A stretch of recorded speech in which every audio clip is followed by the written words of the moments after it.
Karena ini panas banget ya, di langit ada matahari. Oke, halo semuanya. Selamat datang di channel Dr. Nafai.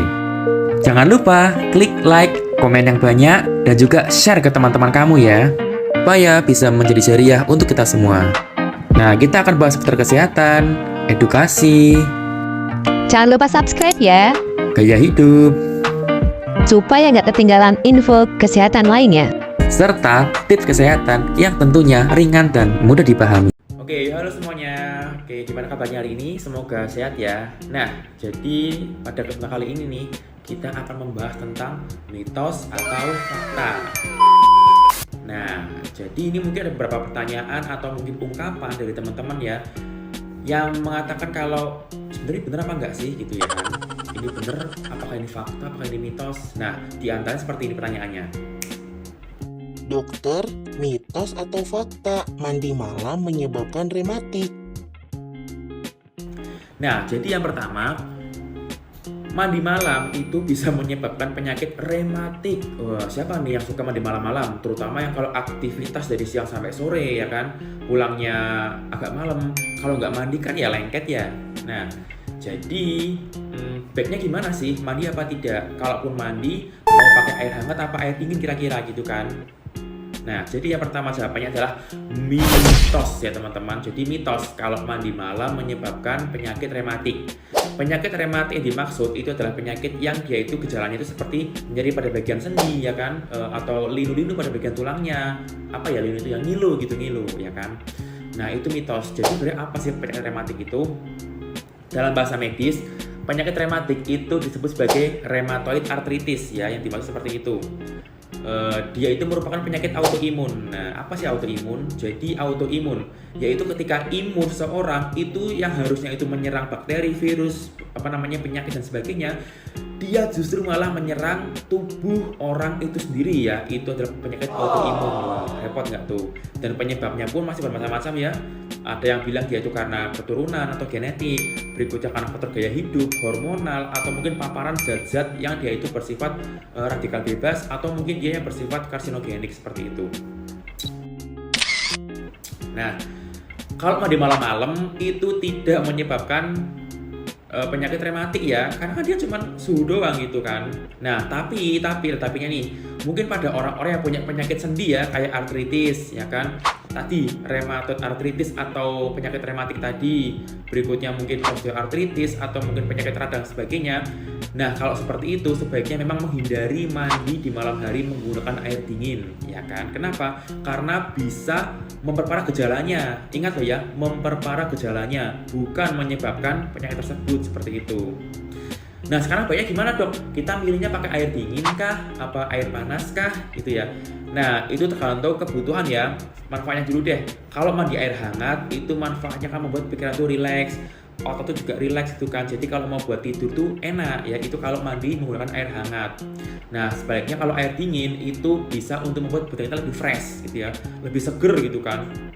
Karena kan mandi itu kan dia tujuannya adalah membersihkan tubuh kita seperti itu. Jadi ya terserah mau pakai air dingin boleh, air hangat boleh, tergantung kondisi. Cuman saran saya kalau misalnya dalam kondisi sakit atau dalam kondisi demam atau mungkin meriang, greges, masuk angin, atau punya penyakit seperti asma gitu ya, sebaiknya mandi pakai air hangat aja gitu. Jadi supaya tidak memperparah kondisi sakitnya gitu ya guys ya.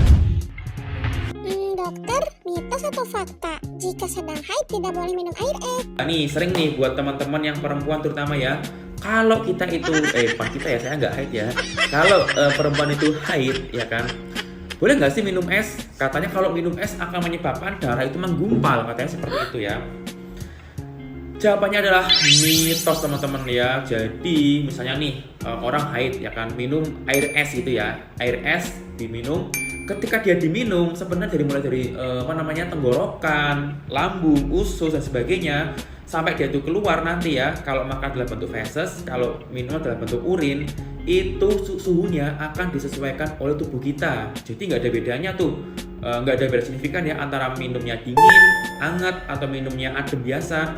Itu justru akan melewati tubuh kita, itu dia akan disesuaikan suhunya. Jadi nggak masalah mau minumnya es atau mau minumnya hangat atau dingin itu nggak masalah, ya kan? Selama kandungannya itu memang dia itu higienis, tidak mengandung banyak pengawet, pewarna, perasa, pemanis buatan. Nah, kalau yang itulah yang bisa bikin sakit. Tapi kalau cuma air es doang sih it's okay ya.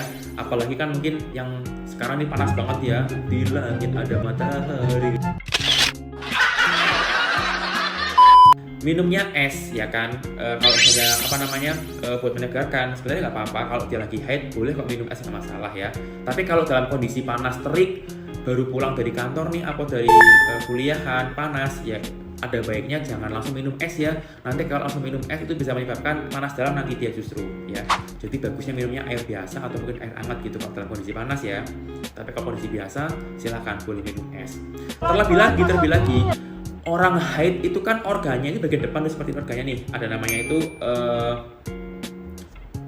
rahim ya, seperti ini ya kan. Nah, rahim ini dia itu terpisah dari saluran pencernaan, jadi dia tidak terpengaruh oleh makanan secara langsung ya kan, karena dia nggak melewati sebelah situ.